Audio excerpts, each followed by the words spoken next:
ఏంటి ముందు నొప్పి వచ్చేస్తుందండి. అబ్బా! ఇంత దారుణంగా వస్తుందండి. డాక్టర్‌ని అనవసరంగా తిట్టాను. దరిద్రుడు ఫోన్ చేయమని లిఫ్ట్ చేస్తాడో లేదో ఒకసారి కాల్ చేయాలి. అమ్మా! దరిద్రుడు కాల్ లిఫ్ట్ చేయట్లేదండి. మళ్ళీ అది ఇప్పటిదాకా పనికిమాలిన డైలాగులు వేసాడు కదా! మా అమ్మకి కాల్ చేస్తాను. అమ్మెప్పుడు దైవంతో సమానం కదా! మా అమ్మ ఫోన్ స్విచ్ ఆఫ్ వస్తుంది. అనవసరంగా రెచ్చగొట్టి సెల్ కొనేట్లో పాడేసేటట్టు చేశాను. ఇండస్ట్రీ కాల్ చేద్దాం. మహేష్ వీడు కూడా కాల్ కట్ చేశాడండి. అబ్బా!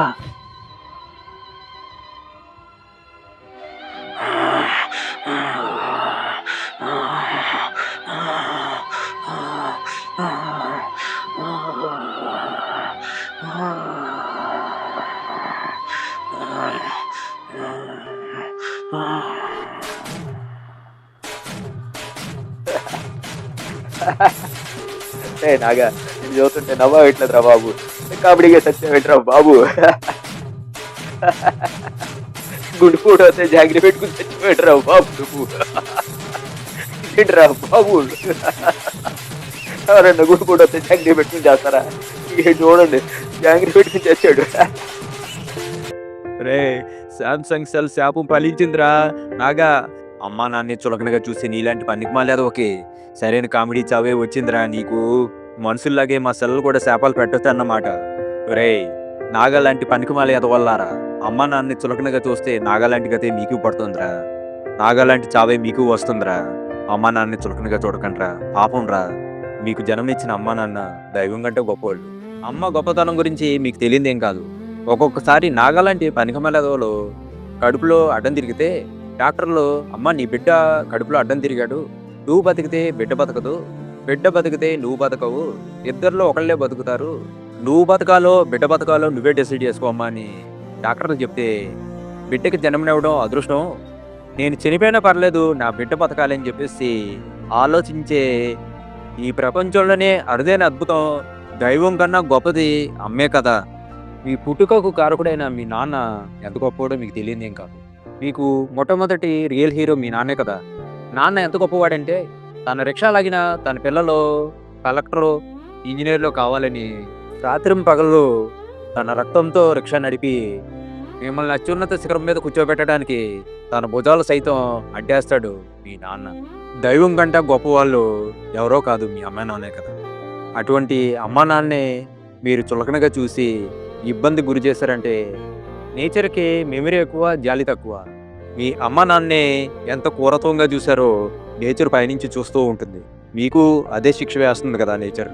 ఒకసారి ఆలోచించండి దయచేసి. అమ్మా నాన్నే బాగా చూసుకోండి, అప్పుడు మీ పిల్లలు కూడా మిమ్మల్ని బాగా చూసేటట్టు నేచరు ఆశీర్వదిస్తుంది.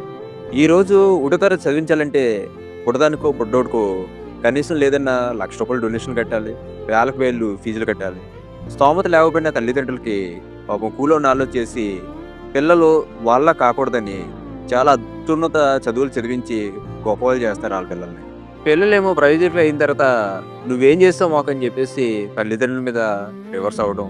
దారిపోయిన దానయ్య గాడి గురించి మీ టెక్స్ట్ బుక్లో పేజీలు పేజీలు ఉంటాయి. అదే దానయ్య పుట్టడానికి కారకులైన తల్లిదండ్రుల గురించి ఒక పేజీ కూడా ఉండదు. అదే టెక్స్ట్ బుక్లో తల్లిదండ్రుల గురించి ఒక్క పేజీ ఉన్న ఈరోజు ఓల్డేజ్ హోమ్లు ఉండవు.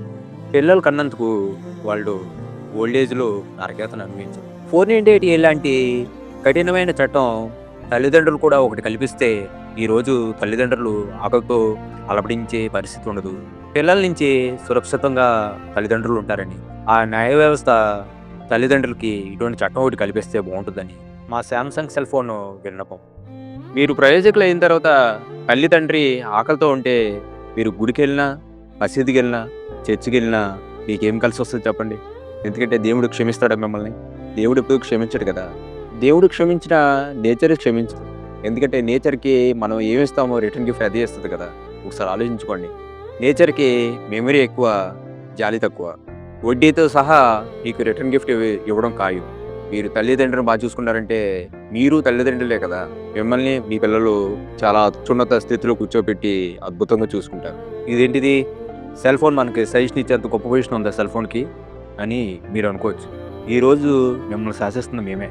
మొగుడు పిల్లం లేకుండా ఉండగలుగుతాడు కానీ మా సెల్ ఫోన్ లేకుండా ఉండలేకపోతున్నాడు. పిల్లం మొగుడు లేకుండా ఉండగలుగుతుంది కానీ మా సెల్ ఫోన్ లేకుండా ఉండలేకపోతుంది. మాకు మీరు అంత ఎడిట్ అయిపోయి కట్లు బాన్సులు అయిపోయారు. మాకు మేమే మమ్మల్ని శాసిస్తున్నాం. మేము లేకుండా రోజే లేదు మీకు. That is cell phone. నాగగాడి కూడా ఫస్ట్ నుంచి చెప్తానే ఉన్నాం, రే ఇలా చేయకరా, నేచర్ క్షమించదురా, తల్లిదండ్రులు బాగా చూసుకోకపోతే కనుక నేను నేచర్ శిక్షిస్తుందా అని చెప్పేసి చెప్తానే ఉన్నాను. ఆయన వాడేనలేదు. ఇంకో ఈ జాంగిరీ పెట్టుకుని చాలా కామెడీగా సెచ్చాడు నాగగాడు. మీరైనా నా మాటిని శుభ్రంగా తల్లిదండ్రులు బాగా చూసుకోండి, నేచర్ మిమ్మల్ని కూడా మంచిగా చూసుకుంటుంది. నాగగాడికి ఫస్ట్ నుంచి చెప్తానే ఉన్నాను, రే కాల్ ఎవరైనా చేస్తే కనుక చూసి పక్కకు పెట్టకరా, కట్ చేయకరా. ఈ పొద్దున నువ్వు ప్రాణాపాయ స్థితిలో ఉన్నప్పుడు ఎవరో కూడా నీ కాల్ చూసి పక్క పెట్టడం, కాల్ కట్ చేయడం చేస్తారా? రేపు పొద్దున్నే నీకు దండేసి దండం పెట్టేయవలసిన పరిస్థితి వస్తుంది. దయచేసి కాల్ లిఫ్ట్ చేసి మాట్లాడరా పనికిమాలేదవా అని చెప్తే ఏ రోజు నా మాట వినకపోవడం వల్ల ఈరోజు జాంగ్రీ పెట్టుకుని నోట్లో కామెడీగా చచ్చిపోయాడు. అదే టైంలో నాగాగాడి కాలు ఎవడన్నా లిఫ్ట్ చేస్తే కనుక ఈరోజు వీడికి ఈ కామెడీ చావు వచ్చేది కాదు, బతికి బట్ట కట్టేవాడు.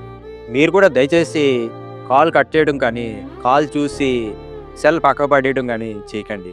ఈ మధ్యనే మా సెల్ ఫోన్ బ్రదర్స్ అంతా ఆన్లైన్ మీటింగ్ పెట్టుకుంటే వాళ్ళందరూ ఒకటే చెప్తున్నారు, చాలామంది ఫ్రెండ్ ఫోన్ అయినా లిఫ్ట్ చేయట్లేదు, చూసి పక్కకు పెట్టేయడం కట్ చేయడం చేస్తున్నారు.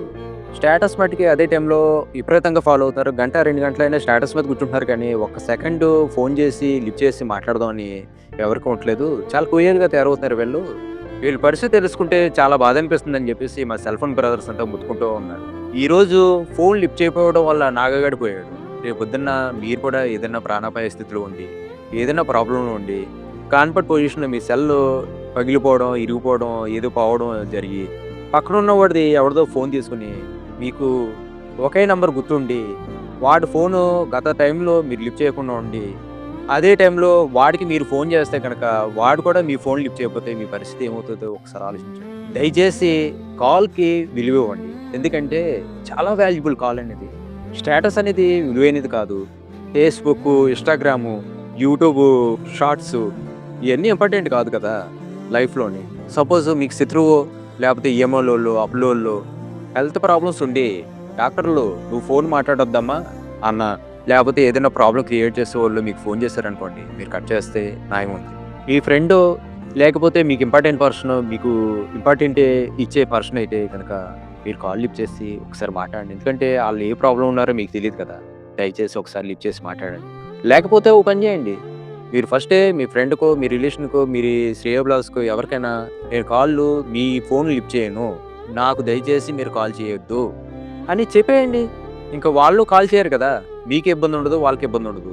మీ నెంబర్ కూడా వాళ్ళు మైండ్లో రిజిస్టర్ చేసుకోరు కదా, ఇమీడియట్లీ మీ నెంబర్ డిలీట్ చేసుకుంటారు. మీ లిఫ్ట్ చేయని ఫోన్ నెంబరు వాళ్ళ సెల్ ఎందుకు, మీ సెల్ ఎందుకు, స్పేస్ బొక్క డిలీట్ చేసి శుభ్రంగా అడిగి ఫోన్ చేసి చెప్పండి, నీ నెంబర్ డిలీట్ చేసేంటే నాకు ఫోన్ చేయకు, నా నెంబర్ కూడా నువ్వు డిలీట్ చేస్తే నేను నీకు కూడా ఫోన్ చేయను, ఓ బుక్లో రాసుకుందాం, నాకు అవసరమైనప్పుడు నేను కాల్ చేస్తాను, నీకు అవసరమైనప్పుడు నువ్వు కాల్ చేయి అని చెప్పుకోండి. గొడవ ఉండదు కదా. ఏదో తొక్కలో రిలేషన్ ఎందుకు, దరిద్ర రిలేషన్.